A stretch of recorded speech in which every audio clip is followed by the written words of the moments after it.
Hey, what is up? Welcome to this episode of the Entrepreneur to Entrepreneur podcast. As always, I'm your host, Brian Lofermento, and this is one of those episodes where, gosh, I love podcasting, but I wish you could see all of the things that I've seen from today's guest, because her website, her work, the outputs that her company has for their clients, they do incredible work, and it is so visual. Our visual identities as entrepreneurs and as business owners is so important in the way that we show up in the world, the way that others perceive us, and her work is incredible. So even though you can't see it during today's episode, I'm so excited for all of you to hear from and learn from today's guest. Her name is Dana Francks. Dana is the co-founder of JK Creative NYC. She's also a skilled post-production industry leader with over 10 years of experience in high-end retouching. She earned a bachelor's degree in visual studies with a concentration in art practice and technology from the University of Pennsylvania School of Arts and Sciences. She specializes in post-production workflow, art direction, and client service. So if you're sitting there thinking to yourself, my brand is ugly, my website is ugly, the pictures that I have in all of my business deliverables are not the prettiest, well, Dana's going to give us a lot of food for thought from today's episode, and a lot of things that we can think about and take action on to make our visual aesthetics so much more pleasing and so much more professional. So I'm excited about this one. I'm not going to say anything else. Let's dive straight into my interview with Dana Francks.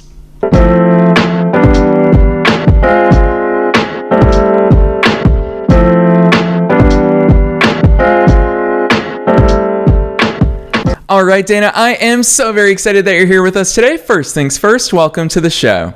Thank you so much. Thanks for having me. Yes, I imagine that, just kind of like what I teased in the intro, it's hard for you to talk about your business because it is so visual intensive, but I'm excited to put you on the spot here today and trying to do justice, the great work that you and your team do. But before we get to that, take us beyond the bio. Who's Dana? How'd you start doing all this cool work? Well, I guess rewind to college. I've always been creative growing up, but in college, I wasn't really sure what I wanted to do after school. And when I was a freshman at UPenn, there was a new major being offered called visual studies. We didn't really know what that meant. They didn't really know what that meant. We were kind of the guinea pigs. And we kind of helped shape the curriculum. A lot of it was graphic design, painting, installations. It kind of made it what you wanted it to be. It was pretty cool. But still, at graduation, wasn't quite sure where I was going to go with it.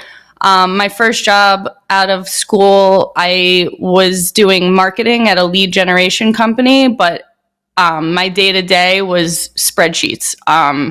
It was a good first job, but it just wasn't the right fit. So about a year of working there doing spreadsheets, I said I need to go find something creative. So I landed on this amazing company called Impact Digital in Tribeca. I worked there for 7 years. That's where I met my co-founder, Sharon, who is the creative genius behind all of the things that you see on my website. I don't want to take credit. He's so amazing. And we worked together at Impact Digital. I started in 2007. He joined a few years later. And basically, I worked my way from the low-level production manager up until, by the end, I was the vice president of the retouching department. So I managed about 8 to 10 retouchers, the production team, the accounts team, the pre-press team. That may not mean anything to someone who doesn't know the industry, but I'll describe a little later, what we really do. But then about 7 years in, I got pregnant with my first son, Jamie, and I was still working hard, loving it, going full speed ahead. And when I was about 8 months pregnant, my doctor said, you gotta go on bed rest. Sorry, dude. And then I basically had an identity crisis. I was like, what am I doing? Oh my gosh, am I a stay-at-home mom now? So I took a 6-year hiatus from the industry. I had 2 more kids after that. So I have 3 boys now who are 10, 7, and 5. And during COVID, we were all, locked down in the house, going a little stir crazy. And a bunch of my old coworkers had started reaching out to me like, Dana, we could really use your help on this. We could really use your help with that. Please come back. It's remote. And I thought to myself, I've been out of the game for 6 years. I'm not sure I would be caught up with all the technology, but I really did miss it. So it was actually the perfect way to get back into it by working remotely for my old company on a freelance basis. So that's how I got back in after having my kids. And it was great. It was fun to reconnect with everybody. It was fun to be productive and creative again. And about maybe a year into the freelancing, my husband had the idea one night. He said, I don't really understand why you're doing this hourly work when you could just be running your own business and taking all the profit. And I just thought about it and realized he was right. When you have 3 little kids, your hours of work is precious time. So I wanted to be making the most out of it. And once they were all kind of in preschool, I had the time to do it. So I thought, who better to do this with than Sharon, who's my now co-founder. He's so talented, so fun to work with. We really just have the best team relationship. And I asked him if he would want to, start our own business. And it didn't take long to convince him. And I'm the type of person, once I set my mind to something, it's got to happen right away. So we made it happen pretty quickly. And June 1st, 2022, it was the official first day of JK Creative. And, 2.5 years later, we're doing awesome, having so much fun working together. And it's been really amazing. Yes, I love that overview, Dana, and huge shout out to your husband for giving you that entrepreneurial push and for realizing that, because that's the cool thing about entrepreneurial stories is that when we have skills, there's so many different ways to monetize them. And huge kudos to you and Sharon for making it happen. And it sounds like your skills complement each other, your working style complements each other. And I really love to hear about these success stories of years into it. Dana, most businesses, remember, year one is so difficult when you're figuring all of those things out. And I know that you still wear many hats, as all of us entrepreneurs do. But before we get to that line of discussion here today, I'd love for you to introduce us to the nature of this work, because we're throwing words out there like post-production and retouching. A lot of people probably don't realize how much this plays into so many different industries. Obviously, you and Sharon work within retail, entertainment, food and beverage, but what the heck are you guys doing? What does this look like? What is it that you're selling? So I'll give you a couple of examples of things that we've done that you may not realize were worked on by a post-production house. So, for example, say you're walking through the mall and there's, stores, they have the big windows with art in the windows. So, for example, Under Armour. Say you go to the Under Armour store, they have pictures of athletes in their gear. So we get photographs from Under Armour. They have their own in-house photographers that take pictures of the athletes wearing the clothes. But we take the photographs and we use Photoshop to get them to be print ready. And you basically take a regular photograph and make it amazing.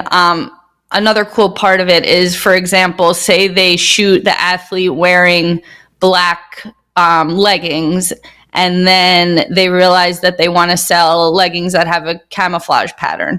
So instead of reshooting, which costs more money because they need to hire the photographer, they need to pay for the athlete's time, they need lighting, set design, makeup, hair, all of that stuff. Instead of reshooting for a new product, we can actually, in Photoshop, make those pants black to camo and make it look real. So we save Under Armour a bunch of money, and they're able to sell what they want to sell. So that's one example. Another thing would be like if you're driving on the highway and you see a advertisement for a TV show and it's a cast of celebrities, a lot of times they won't take the picture of all the celebrities actually together. So they'll have them come into the studio one at a time, and we have to make it look like they were all hanging out in the same room together. So there's those types of things. Another thing that we do is packaging for food brands. So, for example, I recently met somebody who was starting a candy company, and she had done the food research, and she was working with a food scientist to actually make the candy, but she didn't know how she was going to package it. So I said, hey, I can do that for you. And now we're doing packaging for this really cool brand that sells healthy date candies. And so her packaging has been a huge hit, and she's now making new flavors. So now we get to do the new flavors. So really anything pretty that you see that was created by somebody could have been made by our company. Yeah, I love that overview, Dana. Especially having lived in Los Angeles, I found that the secrets to Hollywood, the secrets of what we see on our TVs and in magazines, it blows my mind what the realities of, and it's people like your company and both you and Sharon that make so much of that magic happen behind the scenes. And so with that in mind, obviously it's fun to have you on, because a lot of entrepreneurs, I hear it all the time from listeners, from guests, from everybody who owns their own business that, oh, my website's terrible. Oh, I don't like my brand. My aesthetics are really bad. And Dana, they're comparing it to the finished product of a lot of these enterprise level brands. You gave the example of Under Armour that, of course, when they have a post-production team and agency working for them, of course it's really hard to compete on that level. What's your take for small businesses? I love the fact that you just gave that packaging example. For small businesses, what are those touch points that we actually can excel in, that we can look like those elite premium products that we all know and love in big box retailers? Yeah, it actually doesn't have to be super costly. For that same company that we created the packaging for, she had her own website that she wanted to make herself because she wasn't really sure about her budgets for, website design. So she did it herself on Shopify, and it did the trick. But she realized after she started to grow that the website didn't seem as big as the brand was going to be. So she asked, hey, do you guys do website design? And we hadn't before, but because of the way Sharon and I work, we said, of course we can do that. We're good at visual things. We're going to hire the best web designer we can find. And we made her website super awesome, and she's getting a lot of compliments. We, elevated her brand, but it didn't have to cost a lot of money because Sharon and I, we have no overhead. We both work from home. All we have to pay for is a little bit of software monthly, and it's we're able to provide a super high-end result with our years of experience, but we don't have to pay for rent in New York City. So Yeah, Dana, I'm going to totally put you on the spot here because my mom's a hairdresser, and what I've learned about hairdressers is that when you're in their presence, they will look at your hair. And I feel this way. Ahead of today's episode, I was like, oh man, Dana's going to totally judge my setup, and I'm sure she's already looked at our website and all of those things. And I know that you see the world through that lens, just like I see the world through an entrepreneurial lens. I see most things through the lens of business. With that said, hopefully not using me as an example here today, but for listeners' benefits, Dana, what are some of those things that when you look at most businesses, obviously you've seen the highest of the upper echelons of the way that these companies with big budgets can use post-production, and we can even start with production. They obviously have great production teams that makes post-production excel even more. But what are the things on a small business level, Dana, that you look at and you think, oh, come on, guys, like we could make some simple changes and this could be so much better? Yeah, I mean, I started looking at some websites recently where I thought, hey, we could really help those people out. And it's not as complicated as one might think. I think you can use AI. Well, we can use AI if you're trained in it. You can make photography look super amazing without too much extra effort. And for example, this woman that we did some retouching, her brother had been taking pictures of her product. It's like candles and perfumes and that kind of thing. Her brother is a photographer, and he was doing still life photography for her, but the shots were just kind of straightforward and plain tabletop candle. So we used AI to make a scene behind her awesome product, and just basically take it to the next level. And when you go to her website now, you feel like I could spend a lot of money on these candles because they look super high end, instead of going to her website and thinking, these don't look that great, I'm not sure I want to spend that much money on them, that type of thing. But I don't really go around looking at the world through a lens of like, that could be better, unless somebody brings something to me. But yeah. I love that, Dana. Kudos to you, because sometimes we have to remind my mom, we're like, stop looking at that person's hair. So I love that you can turn that filter off, Dana. I want to ask you about the client communications, because I know that I would imagine a lot of the work that you do, it's fun for both you guys, but also fun on the client side. However, my initial question with regards to client communication is, how the heck do you extract those ideas from them? Or is it very much a, hey, we know that you don't know what you don't know, let us whip some magic up? Because when I scroll through your portfolio, and again, huge shout out to Sharon and the work that he does as well, I just think to myself, how would anyone even think to come up with these types of visuals? Is that stuff that the client is also creative and they're coming up with it? Or are you guys really just dreaming up new things behind the scenes and presenting it to them? So when we work with an ad agency, there is a creative director, there is an art director, they know what they want, they tell us what to do. But if it's somebody who comes to us and they don't have an ad agency behind their brand and they're trying to do it on their own, and they have some ideas but they don't really know what to do with them, that's kind of where we step in. So on our website, I think we have something where it says, you plant the seed and we make it flourish.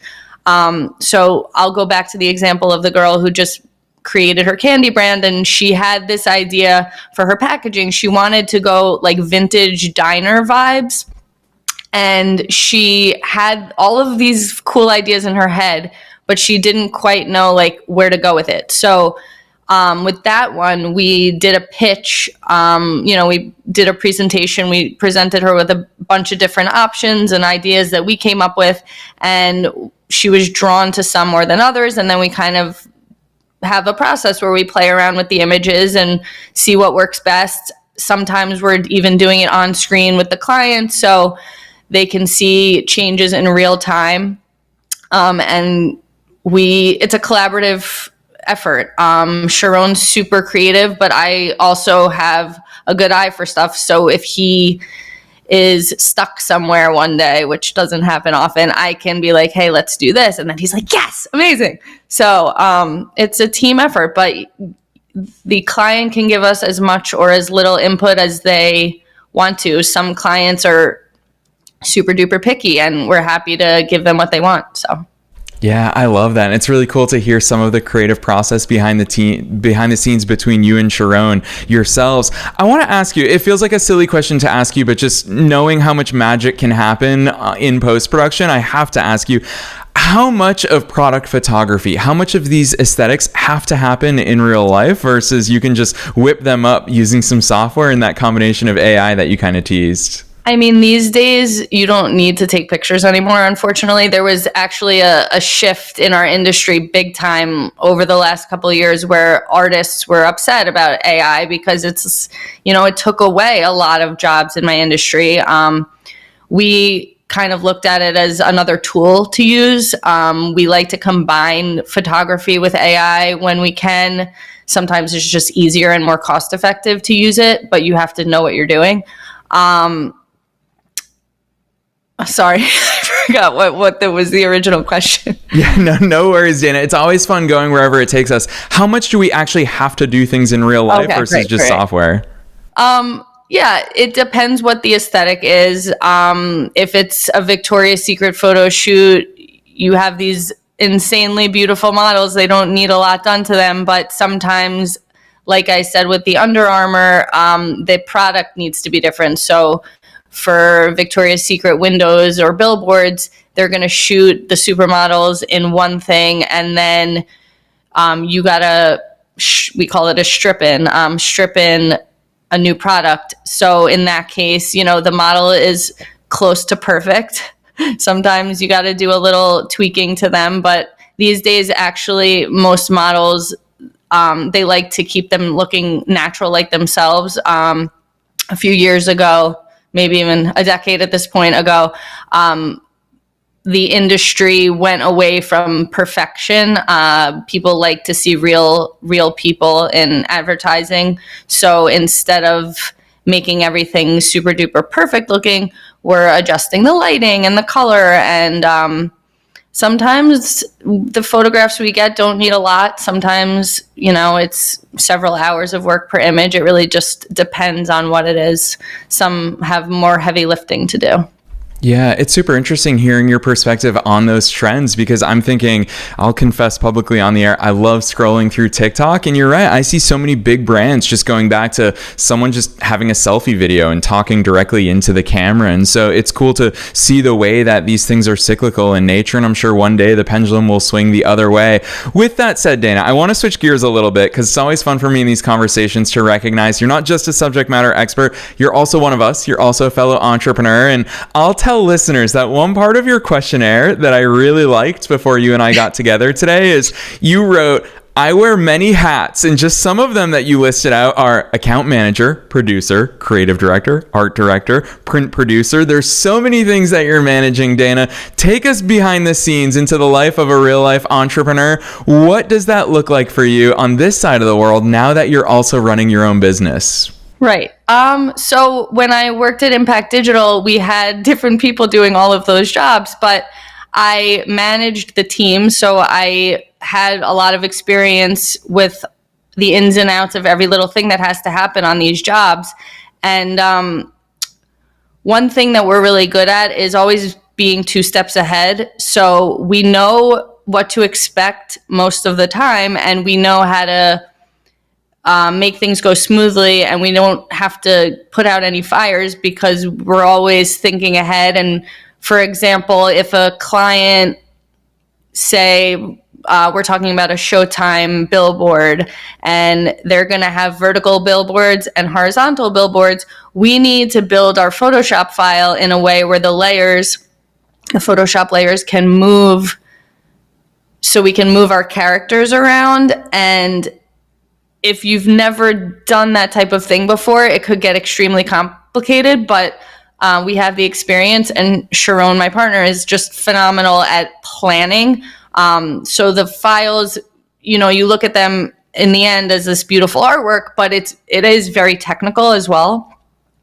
So he's thinking about the technicality and the layered files, and I'm thinking about how do we make our client feel like it was the easiest thing they've ever done. And we're just good at communicating. And, when I pay for a service, whether it's a hotel or restaurant, anything, I expect, good service. And I want to give my clients good service the same way. I want them to come out of the experience being like, wow, that was really fun and easy and amazing. So that's the goal. Yeah, I love that, Dana. I will say, obviously, I interview entrepreneurs for a living, and I see a lot of creative agencies that really step into and own the creative side of the world. It seems to me from the outside looking in, and especially having the chance to talk to you here today, that you also take the business and the operations side just as seriously as the creative side. That's a blend that's hard to find. And I don't know if it comes from the difference between you and Sharon, if it's something that you both jump into and you say, no, let's operationally and process-wise think about every single step with that same level of intentionality. Where's that come from? How do you two approach that? Is it weekly executive meetings? Is it a monthly get-together where you say, let's map everything out from the client perspective? I'd love to get some insights there. Sure. I think for me, it's very natural to want to do things as efficiently as possible. It's, in work and in life, I don't like wasting time. I want things to be done properly. So when I was managing a larger team, I think that's why people liked working with me, because I was always thinking, how can we make this easier? How can we make this better? It doesn't have to be hard. It never has to be hard. And with Sharon, we're just so good at working together at this point that we don't even talk about it anymore. We just know what to do. We're so in sync with our process. But every client is different. So when we get a new job in, we always have a project kickoff internally between him and I, and we decide what's the best way to do this one. And it's usually pretty quick figuring out the best way to plan it out and take care of everything. So yeah, I love that. Well, I'm going to put you on the spot then, Dana, because you're taking all of these questions way too easily. So I'm going to ask you to look to the future for us, because obviously there's so many industry disruptions for all of us in our own industries. AI is affecting literally everybody, and I would imagine your industry especially so. What's your view on where this is all going? What are the trends that you and Sharon are staying on top of? How are you staying ahead of those? Where's your mind go when it comes to the future? So in terms of AI, I think right now it's gotten really good, but I could still tell when something's AI. I look at it right away and I'm like, there's something not photographic about that image. And the cool part about Sharon's visual abilities is he can take AI and make it look like it's photography. There's so many fake looking things out there. And I just love finding like the authentic images. I think that resonates with people way more than AI does. I think the technology is amazing, but I do think the pendulum's going to swing back. I think people like authentic, real stuff. I do. I don't know. I think people are going to get tired of fake, and we're going to go back.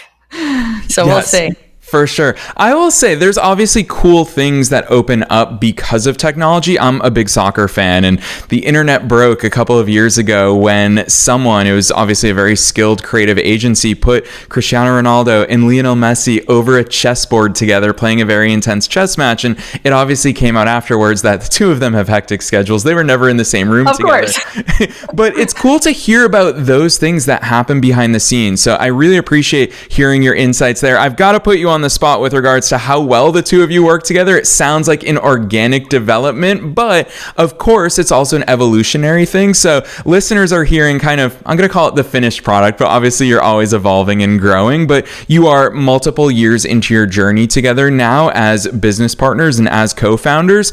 How has that evolved? How did it start, and what is it that helped you figure things out along the way? Sharon and I we have a friendship before anything work-wise, and we both kind of look at it as we love being productive every day and working together every day. We both don't want it to get so big that we have to hire a million other people that are full-time and manage a huge team. Like, we like having a small team, and when there's a big project that comes up, we know who to hire and bring on to help us get it done. But whenever an opportunity arises, we talk it out, and I love to hear his perspective on things, and we're just on the same page. It seems like when things pop up, we both kind of always agree on most of the big stuff. Yeah, and I think that's important. You immediately went there as soon as I asked the question about the fact that it's rooted in friendship. And as someone who I've had business partners in various ventures along the way, and it's actually counter to most advice of like, don't go into business with friends or family, but having that foundation, it means open communication lines. It means being willing to have those tough conversations. So it's really cool to hear the mutual respect that you have between you and the fact that you're working towards a very shared growth vision. So huge kudos to the way that you and Sharon both operate. Dana, I'm only going to put you on the spot one more time here in today's episode, and it's the one question that I ask at the end of every single episode, and that is, what's your best piece of advice? Knowing that we're being listened to by both wantrepreneurs and entrepreneurs at all different stages of their own growth journeys. You're a fellow entrepreneur. You're just like us. So what's that one thing that you want to leave them with today? I would just say do what you're good at. It makes me happy doing what I'm good at. It's a good feeling to be productive and provide a service that other people can't. And it's fun to be good at what you do every day. Yeah, I love that, Dana. I'm so glad you phrased it. Go ahead. Just find the thing that you're good at and make something with it. I'm glad that you phrase it that way, Dana, because I feel like on entrepreneurial podcasts and in books and YouTube videos, everyone says follow your passion. But what I've found along my 16 years of being an entrepreneur is that it's easy to be passionate about things that we're good at. So follow the things that you're good at. We're good at them for a reason. Passion probably plays into it somewhere along the way, but inevitably you're going to become passionate when you deliver exceptional service, when you deliver exceptional results, which you and Sharon and your entire team are most certainly doing. I teased to listeners at the top of today's episode that hearing you talk about your business is one thing, but listeners, you're going to want to check out Dana's website and JK Creative online because it is unbelievable, and they very intelligently recognize we don't need many words. A picture's worth 1,000 words, and as soon as you go to their website, you are going to see some of their best work ever. It is so impressive, the work that they're doing. So with me teasing it, Dana, I want to kick it back to you for you to share all those links. So where should listeners go from here? Sure. Our website is jkcreativnyc.com. So visit us there, take a look around. There's a really cool video of Sharon illustrating in real time that is always fun to watch. And shoot me an email if you have any projects. We'd love to talk about it. Yes, and listeners, you already know the drill. We're making it as easy as possible for you to find those links down below in the show notes. So if you're on the go, you don't have to remember anything, no matter where it is that you're tuning in to today's episode. Scroll right on down. You can click through straight to jkcreativnyc.com. Click through from the show notes. Otherwise, Dana, on behalf of myself and all the listeners worldwide, thanks so much for coming on the show today. Thank you so much, Brian.